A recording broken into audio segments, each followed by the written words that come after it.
ஆனா வசிஷ்டர் என்ன சொல்லியிருக்காரு, அனைத்து உயிர் ஒன்றென்று என்ன, நீங்க எல்லா உயிரும் ஒண்ணுன்னு நினைக்கணும். நம்ம காம்பவுண்டுக்குள்ளே ஓடுற நாய் ஒண்ணுதான், பூனை ஒண்ணுதான், பெருக்கான ஒண்ணுதான் நினைக்கணும். நம்மளை கடிக்க வர கொசு ஒண்ணுன்னு நினைக்கணும். அனைத்து உயிர் ஒன்றென்று என்ன ரொம்ப கஷ்டம். அதுக்கு தான் இந்த சுவாசம். தூங்கும் போது ஓடுற சுவாசம் தூங்காத போது ஓடிச்சுன்னா, தூங்கிட்டு இருக்கிற கொசு பறந்தா தெரியுதான்னு பாருங்க, தெரியாது. நல்லா ஆழ்ந்து தூங்கிட்டு இருக்கிறோம், கொசு பறக்குது தெரியல, கடிச்சாலும் தெரியாது. ஏதாவது தூக்கத்திலேயே சொரிஞ்சு அது இரிட்டேஷன் வந்து பார்த்தா தான் தெரியும் கொசு கடிச்சிருக்குது. ஆனா அது பறக்கும் போதோ கடிச்ச போதோ நமக்கு தெரியாது. அந்த அளவுக்கு ஆழ்ந்து தூங்குறோம். தூங்குறதுக்கு காரணம் நமக்கு கொடுத்துருக்கு, இறைவன் கொடுத்துருக்கு பெரும் பாக்கியமான அந்த சுவாசம்.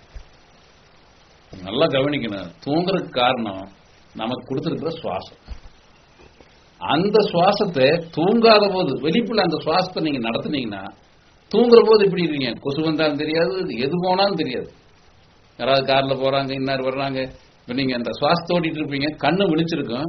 நீங்க அந்த சுவாசத்தை ஓட்டிட்டு தூங்கிட்டு இருக்கீங்க, கண்ணு விழிச்ச நிலையில தூங்கிட்டு இருப்பீங்க. யாரு என்ன நடந்தாலும் தெரியாது. முன்னாள் ஒருத்தர் வந்தாலும் தெரியாது, போனாலும் தெரியாது. இந்த போனை தூக்கிட்டு போறாங்க தெரியாது, எதை வேணாலும் எடுத்துட்டு போனா தெரியாது, எதை கொண்டு வந்து வச்சாலும் தெரியாது.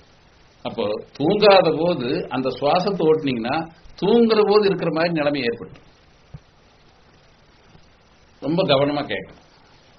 இந்த நிலையை நீங்க தூங்காத போதே தூங்குற நிலையில் இருந்தால் மட்டுமே இந்த நிலையெல்லாம் அனைத்து உயிர் ஒன்று எண்ணுங்கிற நிலை சாத்தியப்படும். இல்லைன்னா மனதளவில் அனைத்து உயிர் ஒன்றுன்னு எண்ண முடியாது. இங்க பன்றி பெருக்கானெல்லாம் வந்ததுன்னா மனதை கொண்டு எல்லாம் ஒண்ணுன்னு நினைக்கிறது ரொம்ப கஷ்டம், ரொம்ப கஷ்டம். ஆனா நான் தூங்காம தூங்கிட்டு உட்காந்துருந்தேன்னா எது வந்தாலும் எனக்கு தெரியாது. நான் சொல்றது விளங்குதான் பாரு. மனதுல எண்ணம் கொள்வது வேறு, அதை வாழ்க்கையாக்குவது வேறு.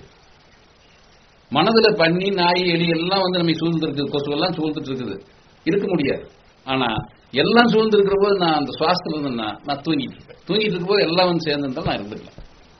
அப்போ அந்த தூங்கும் போது எந்த சுவாசம் ஓடுது, அதை தூங்காத போது இயக்கும் போது எது நடந்தாலும் எனக்கு தெரியாது. அந்த நிலை தான் அனைத்து உயிர் ஒன்று என்று எண்ணுங்கிற இடம்.